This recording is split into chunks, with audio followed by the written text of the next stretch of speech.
All right, we'll go ahead and wait a moment as people are loading into the webinar here to go ahead and get started. But my name is Tom DuFore. I am the CEO of Big Sky Franchise Team. And welcome and thank you for joining us on our next edition of Moving Beyond the Coronavirus Economy.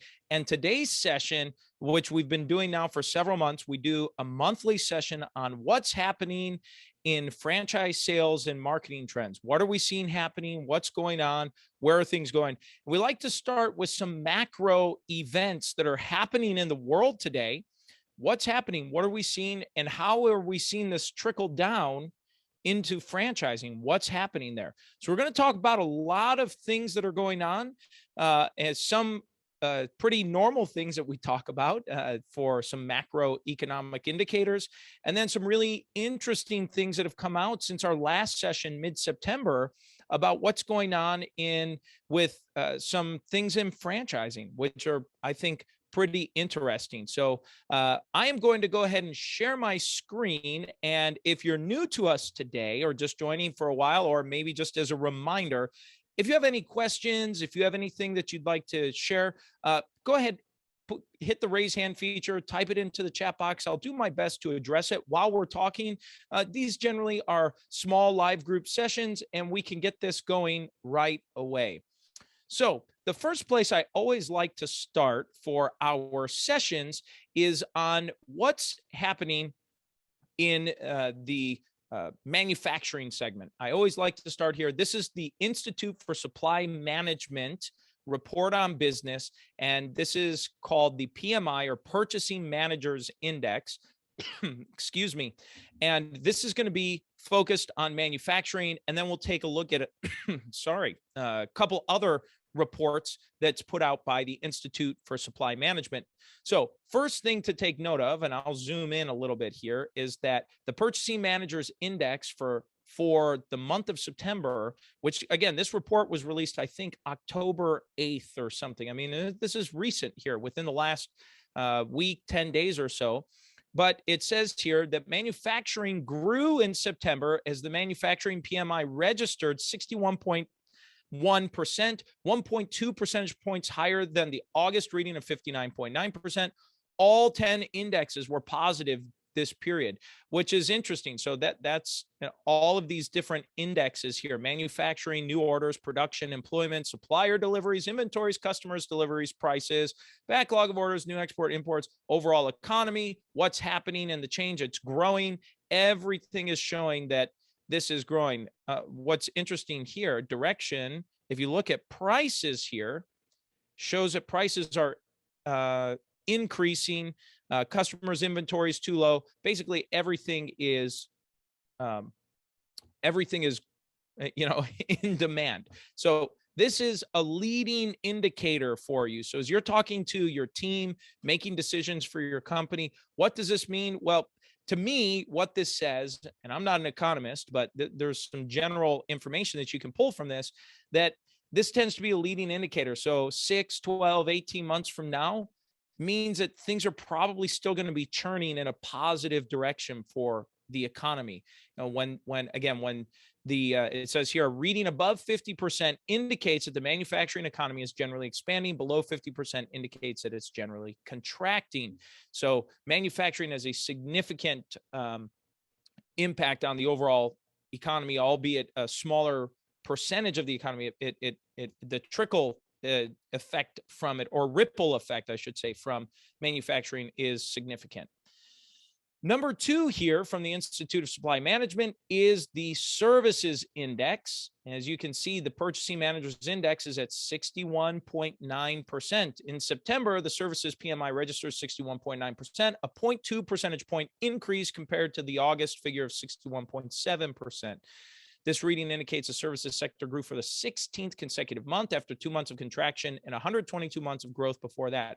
A reading above 50% indicates the services sector economy is generally expanding, and below 50% means it's generally contracting. So what does that mean? Well, that's generally a good sign to show you and indicate that the economy is expanding, and services is a huge segment of the economy here in the United States. So that is a positive sign for all of us. Now, let's take a look at hospital. This is the newest index that the Institute for Supply Management implemented here. And you can see, let me see if I can move this over just a little bit. There we go. Zoom in a little bit on this. There we go.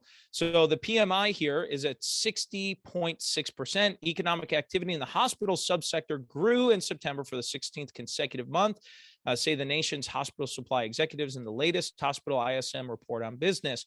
Hospital PMI registered 60.6% in September, increasing 0.2 percentage point from the August reading of 60.4%, indicating 16th consecutive month of growth. The business activity index increased while new orders index decreased in September compared to August. The employment index fell deeper into contraction in September, which we will be talking about the employment situation here shortly. So in general, this is growing. It says here the coronavirus surge was felt by hospitals across the country, causing elective procedures to be canceled and capacity converted to COVID-19 units. Labor shortages continue to be a critical issue, with hospitals having trouble recruiting and retaining both clinical and support resources.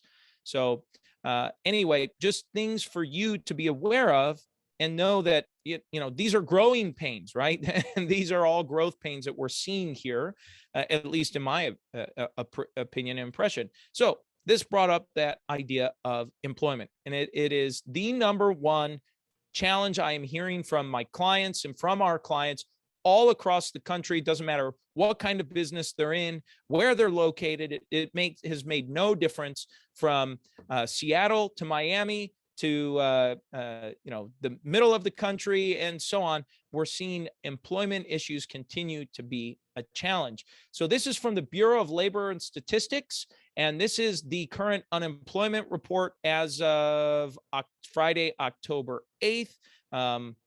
When this was released, September 2021, non-farm payroll employment rose by 194,000 in September, and unemployment rate fell by 4.4 percentage points to 4.8% unemployment rate, the U.S. Bureau of Labor Statistics reported today. Notable job gains occurred in leisure and hospitality, which I'm sure you're probably seeing that, in professional and business services, in retail trade, and in transportation and warehousing. Employment in public education declined over the month. So let's take a look at this. Unemployment rate seasonally adjusted September 2019 to September 2021. So you can see this low number here before the pandemic, the spike, and this decline here as things are coming down.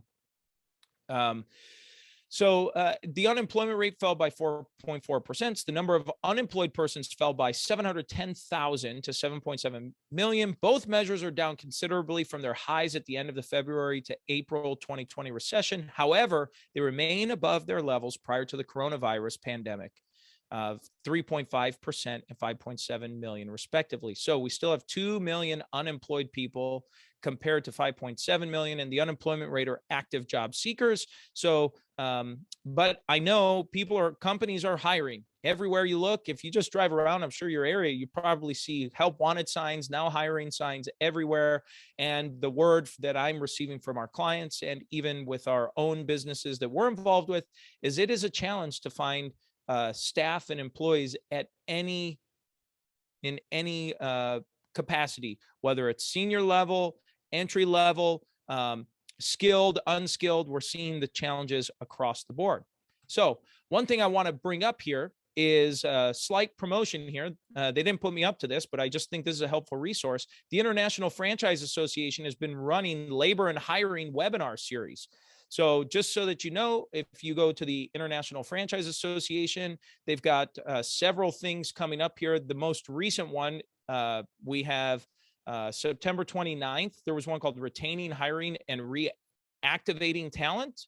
The impact of McDonald's workforce education program, upcoming at the end of this month, Economics of Hiring, November 10th, Hiring and Attracting Talent, December 1st, Alternative Recruiting Paths. So if you're looking for some great resources that are franchise specific, this is a good thing to think about. Now, going back to the unemployment rate, how does this impact people that are looking to buy a franchise? Because they're probably going to be talking to you about it.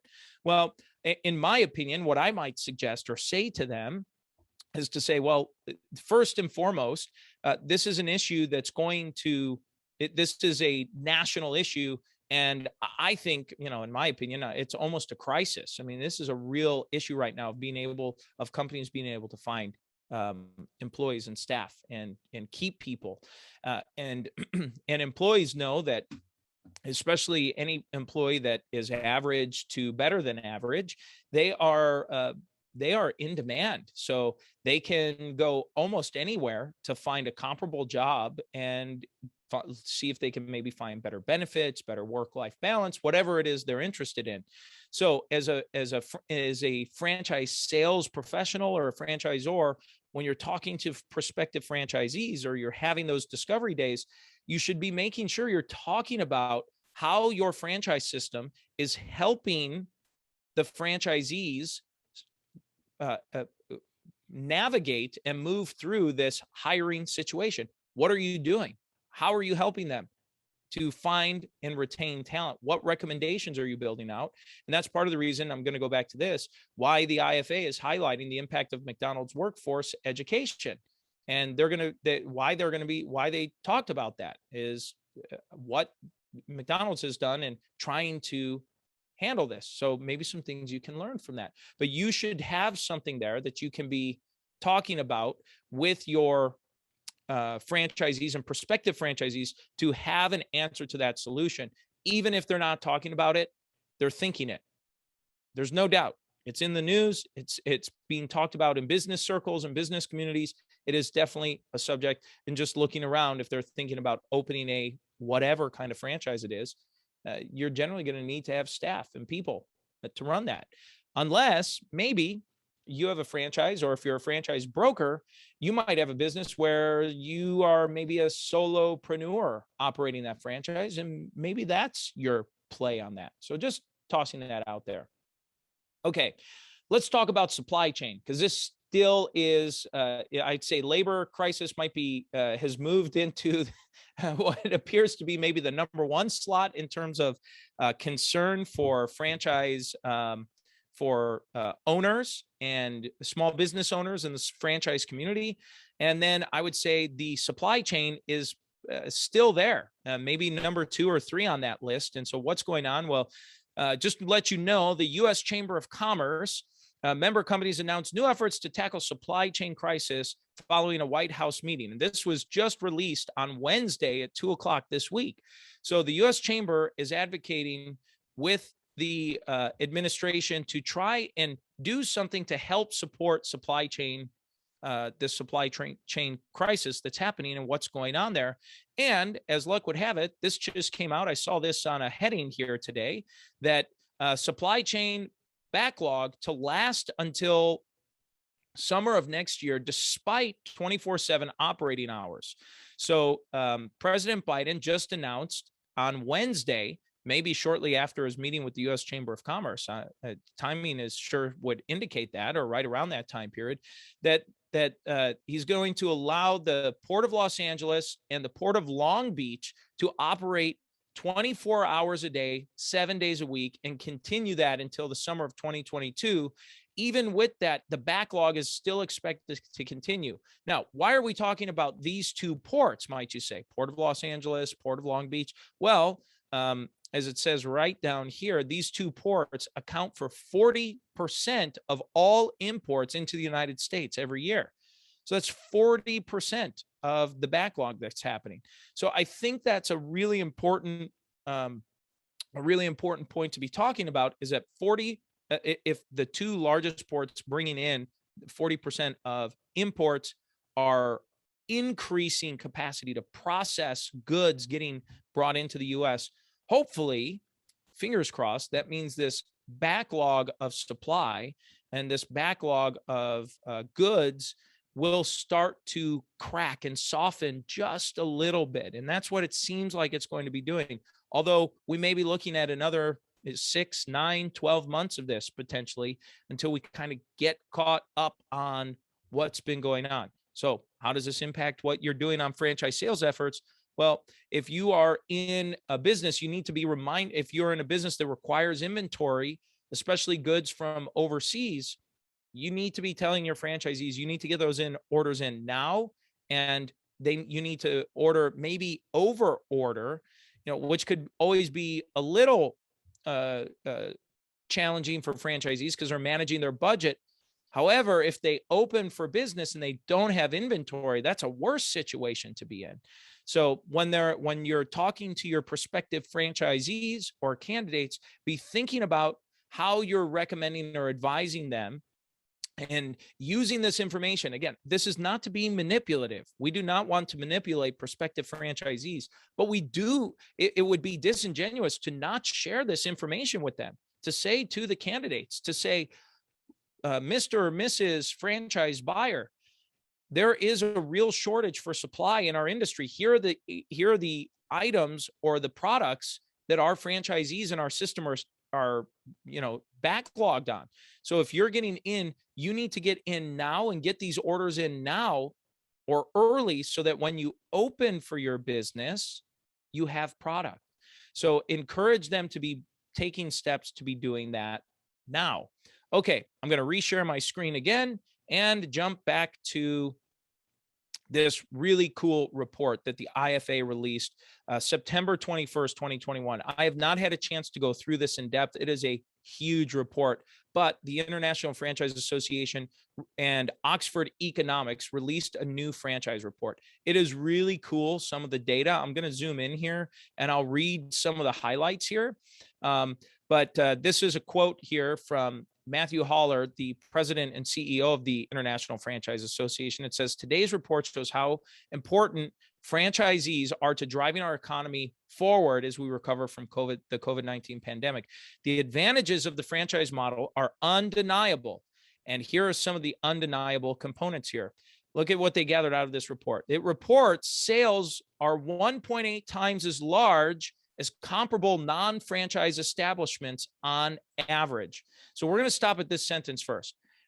1.8. So this means that if you're talking to a prospect, franchise candidate right now, you can use this information to share with them to say, on average, from this report, which surveyed over 4,000 franchise owners, that on average, a franchised establishment compared to a comparable, similar to non-franchised establishment, so maybe a house painting franchise compared to just an independent house painting company, on average is going to show that the franchise company has sales 1.8 times greater than its independent counterpart. Black-owned franchises earn 2.2 times as much in sales compared to Black-owned independent businesses on average. So seems like a very, it's 1.8 in general, and then Black-owned is 2.2 times. Big difference there. Here's the second stat. Franchising provides 2.3 times as many jobs than their non-franchise counterparts on average. So that means that 2.3 times as many jobs or employees are working at a franchise business versus a comparable counterpart or a counter competitor that's an independent space. That's a big difference, which, if you think it's 1 times revenue, 2.3 times jobs, you'd think, okay, about twice the revenue, okay, about twice as many jobs, that would make sense together. What's really cool is that franchisees pass their success on to the employees in the form of higher wages and benefits and greater opportunity for advancement. And pay is 2.2 to 3.4% higher wages than similar non-franchises. So what's that saying? Well, that's saying that for just the average employee working for a franchise, you're likely to receive better wages and benefits than working for a regular independent. So that's a good thing for franchising. I think these are great statistics and data to share. And if you're a franchisee, a franchise supplier, you should be proud of these numbers. I think this is really cool and a testament to showcase and just to provide some data that a lot of people in franchising that have been in it for a long time probably have seen, but haven't been able to maybe quantify. You have a sense that it might be true, but the data, where's the data to validate and validate that? And here it is. So additionally, the report found that more than 65% of franchise workers are offered health insurance, a greater portion than among small establishments in general. So anyway, I think this is really cool. These are just the highlights, and you can download the report right from the IFA. You just click this report button here, and it takes you right to it. It's openforopportunity.com/research. And you can download the report, download the executive summary if you wanted to see what that looks like. Here's the executive summary. And we talked through some of the highlights, but this is really a cool report. So if you haven't seen this, if you're not familiar with it, I think this is a really cool report for you to be talking and sharing and going through. Okay, now let's jump to a couple of other key items here. I'd be remiss if we didn't talk at some point here about what's going on in the wide world of the coronavirus and cases and so on. So here's a trend line. This is a live report here that I just pulled up for the CDC website. This is daily cases here, and the red line is a 7-day rolling average. Let me see if I can zoom in a little bit just to make that a little bit bigger. Maybe not. All right. So anyway, the good news is the last time we did this session, it was right around this point, like September 15th. And you could see we had started this decline, maybe with a little blip up, but it looked like it was declining. I remember it kind of looked like, when you're talking about where you are in Michigan, you do the glove. And I saw that, we saw this little blip, but since then we see a steady decline in cases. And as his cases have gone down, if we click on deaths, you see that the decline is starting here with the deaths as well, too, which is a good thing. Hopefully, it's helping put some minds at ease to see the numbers coming back down. Looks like things are getting into a better working order. All right. From a franchise marketing and franchise development, this is interesting. This just came out. This is from Statista.com. This was just released today, October 15th. LinkedIn loses third largest audience in China shutdown. So I didn't know about this until I read it this morning. But apparently, LinkedIn decided to shut down its operation in China, which cut out 50 million active members on the platform. And their reason for doing so is just because of all of the, well, you can read it here, but basically it's from the Chinese government and requirements, adherence, controls that were getting put in place in China. So you can see here LinkedIn's largest audience. So what does that mean for you in the franchise sales and marketing business? Well, I know a lot of folks are using LinkedIn. And if you are looking to maybe bring some E2 investors or E2, EB5 investors, maybe from China into Canada, the US, North America, somewhere, LinkedIn is no longer a viable source for you. India is still available. Brazil, UK, these are the other largest markets outside of the US now for LinkedIn, but just something for you to be aware of. How that might impact you. Maybe LinkedIn is something you're using locally with your franchisees, but just again, something to be thinking about. Okay, let's talk about let's go to Franchise Insights. And I love this Franchise Insights. They always give us some cool reports every month. And they did a prediction on the impact of Facebook's outage on franchise lead generation. So if you remember back a week ago from this past Monday, I think it was October 4th was the date, it looks like, when Facebook went down and Instagram went down and WhatsApp went down. I can tell you my Outlook, went down. I don't know if they're connected or not. Probably not, but it happened too, same day.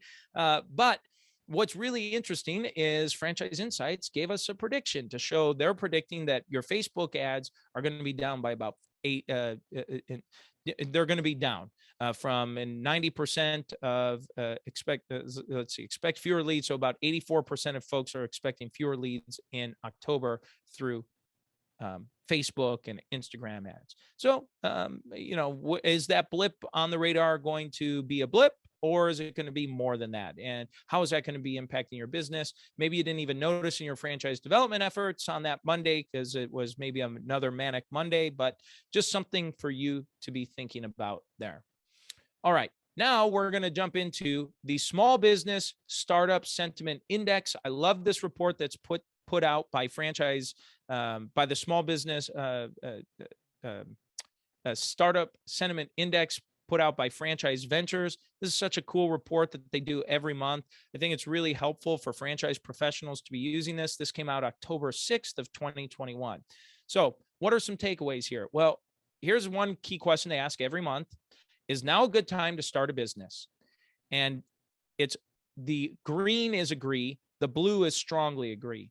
And you see the two added up together, it's 73.4%, which is the highest number. It's the third highest number next to June of this past summer, 2021, and February of 2020, right before the pandemic shutdowns and things started happening here. So that's a great sign. So that means that your buyers that are thinking about buying a franchise from you, whether it's from your brand as a franchisor or as a franchise broker or franchise development professional, your buyers are thinking now. We've got the end of the year. We've got the COVID cases coming down. We've got the economy. Things are moving in a really positive direction as a whole. All right, let's take a look at one other report that I wanted to highlight. There we go. Next month, this is it. Startup Intentions Record. This is the one I wanted to show you. In September, entrepreneurs expressing intent to start or buy this month soared to the highest ever at 253% of responses indexed to January 2020. Some of this enthusiasm was taken from the next 2 to 3 months, which dipped 23.6% in September from the 31.4% in August. A majority at 59.7% of respondents expressed intent to start or buy their businesses within the next 3 months. Startup intentions in the next 4 months, 6 months dipped in August to 17.4, bringing the total with intent to start within 6 months to 77.1%. So they're saying 77.1% of all respondents said they intend to start a business within the next 6 months. But what was the record was how many intend to start this month or next month, which is really incredible. Look at this number here. This green line. See this green line here? That is this month, people intending to start this month. Look, it's been bouncing at the top, surging. It's been surging. It's been up high, but boy, look at this surge here. So that's clearly your buyers. And then you've got 2 to 3 months dipped down a little bit, and 4 to 6 months dipped down a little bit. But this month really took off, which means your buyers are thinking about buying now. So if you're not asking them, if you haven't reached out, you might want to just reach out to them, ping them. Where are you in the process? How are things going? What's happening? So this is, oh, wait, let me check just one more screen for you. Sorry. I really like this report that I'm going to share, and then I'm done and we'll field some questions and go through this here for those of you that are hanging on with me to the end. Okay. So which factors of these will have the biggest impact in the next 6 months on your decision to start a business? So we can see this black line here is September. And the number one, by far, it's not even close, is funding or access to credit. Number two is economic climate. That has picked up here. And it was coming down pretty steadily, but it's jumped the last 2 months. It's really peaked up here. And it looks like number three is other. So about 20%, 18, I'll just round up to 20 for easy math. 20% says other.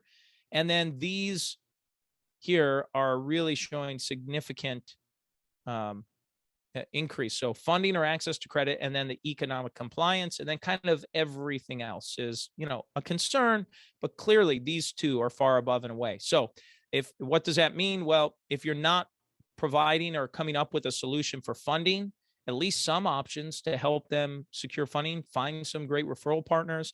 I know we have a webinar coming up in the next few weeks where we have a funding source coming on to talk about it. We had one on a few months, maybe a month or two ago, talking about different funding options that they have as well. And then the economic climate, which is what this presentation largely is about. So as you're thinking of your own franchise, make sure you're talking about these things that we're talking about here. funding and to regurgitating a lot of the data and information we're talking about here and figure out how that applies to your franchise. So that's what we've got here, folks. We've got maybe a couple of folks who have held on the line all the way to the end. Are there any questions that I can answer while we're still on the line? Thank you for sticking with us.